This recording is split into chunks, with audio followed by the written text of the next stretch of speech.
pasien Dr. Yeti Sehati. Mereka yang berobat baik di RSUD Kota Bogor maupun di Rumah Sakit Mulia. Mereka rutin melakukan kegiatan olahraga bulanan dan mereka rutin untuk tamasya piknik setahun sampai 2 kali atas inisiatif mereka sendiri. Ada pengurusnya dan mereka juga rela untuk mengumpulkan uang-uangnya sedikit agar bisa piknik bersama bareng dokternya.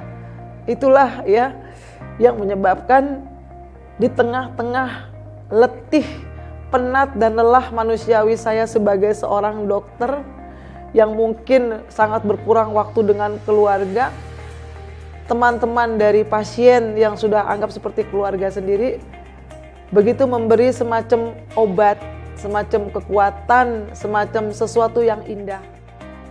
Profesi dokter memang sangat dibutuhkan oleh masyarakat di tengah wabah pandemi COVID-19 saat ini.